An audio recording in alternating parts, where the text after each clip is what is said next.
Assalamualaikum warahmatullahi wabarakatuh. Apa kabar sobat belajar semuanya? Semoga dalam keadaan sehat ya. Nah, pada kesempatan kali ini kita akan membahas video terkait dengan pembahasan soal dengan materi apa itu ilmu ekonomi. Sebelum kita bahas soalnya, mari jangan lupa di subscribe, like, comment, and share video ini agar lebih luas lagi kebermanfaatannya. Oke, langsung saja kita ke nomor 1. Nomor 1, kata ekonomi sendiri berasal dari bahasa Yunani yang terdiri dari dua kata, yaitu oikos dan juga nomos. Apakah arti dari oikos?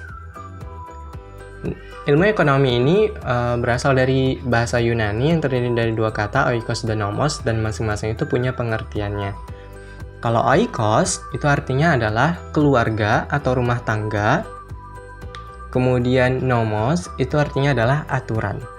Maka jawabannya adalah A, keluarga. Nomor 2. Setiap anggota masyarakat di semua negara selalu dihadapkan pada masalah pemenuhan kebutuhan. Dalam ilmu ekonomi, hal tersebut berkaitan dengan pertanyaan apa? Nah, sobat belajar, kalau dapat soal seperti ini, maka sudah pasti soalnya mengindikasikan terkait dengan masalah ilmu ekonomi. Nah, masalah ilmu ekonomi itu ada dua. Ada masalah ilmu ekonomi klasik dan juga ada masalah ilmu ekonomi modern. Kalau kita lihat dari opsi, maka soal ini menanyakan tentang masalah ilmu ekonomi modern. Di mana masalah ilmu ekonomi modern ada 3, yakni yang pertama ada what, atau barang apa yang akan diproduksi. Soal-soal yang mengindikasikan what biasanya akan ada kata kunci yakni masalah pemenuhan kebutuhan. Kemudian how itu bagaimana barang tersebut diproduksi. Dan untuk soal-soal yang mengindikasikan how biasanya ada kata kunci desain, corak, ataupun teknologi. Dan yang terakhir itu ada for whom. For whom ini adalah untuk siapa barang tersebut diproduksi. Biasanya, soal ini akan ada kata kuncinya seperti segmen pasar. Nah, untuk soal nomor 2, kita harus cari tahu dulu apa kata kunci yang diberitahu oleh soal. Ternyata di soal, ada kata pemenuhan kebutuhan. Maka, soal nomor 2 mengindikasikan masalah ilmu ekonomi yang terkait dengan what, barang apa yang diproduksi. Maka jawabannya adalah B, barang apa yang akan diproduksi. Nomor 3. Untuk menghadapi persaingan global, perusahaan harus memiliki segmen pasar tertentu untuk produk-produk yang dihasilkannya. Hal ini merupakan isu untuk mengatasi masalah apa? Nah, soal nomor 3 ini masih membahas tentang masalah ilmu ekonomi modern. Maka kita harus cari tahu apa kata kunci yang diberikan oleh soal. Ternyata terdapat segmen pasar. Maka soal nomor 3 mengindikasikan tentang for whom, untuk siapa barang tersebut diproduksi, maka jawabannya adalah D, untuk siapa barang tersebut diproduksi. Nomor 4. Berikut ini merupakan masalah ekonomi klasik, yaitu tadi mau belajar ada bilang bahwasanya masalah ilmu ekonomi itu terbagi atas 2, yakni masalah ilmu ekonomi klasik dan juga masalah ilmu ekonomi modern. Kalau sobat belajar sudah tahu bahwasanya masalah ilmu ekonomi modern ada 3, yakni what, how, sama for whom.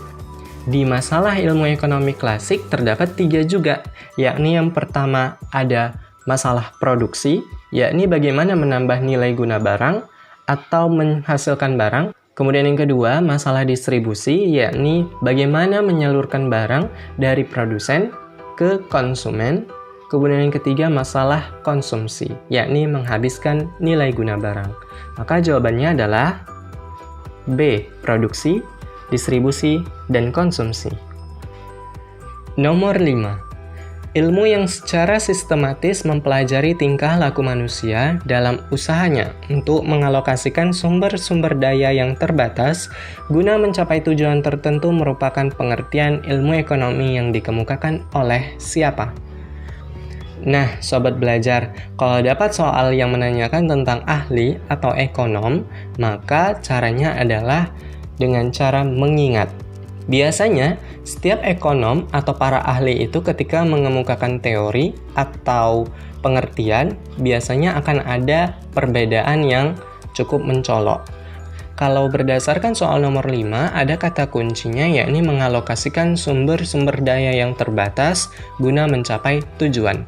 Nah, bagi sobat belajar yang sudah menonton video mau belajar ekonomi, apa itu ilmu ekonomi, pasti sudah tahu jawabannya. Bagi sobat belajar yang belum menonton videonya, yuk mari ditonton dulu untuk menjawab soal nomor 5. Maka, soal nomor 5 jawabannya adalah A. Adam Smith. Baiklah, pembahasan soal sudah selesai. Mari kita lanjutkan dengan soal latihan. Sobat belajar bisa jawabnya dimanapun, dan bagi sobat belajar yang sudah tahu jawabannya, boleh banget tulis jawabannya di kolom komentar, nanti akan mau belajar koreksi dan akan beri pembahasannya. Seperti biasa, terima kasih. Terus belajar, tetap terus mau belajar. Assalamualaikum warahmatullahi wabarakatuh.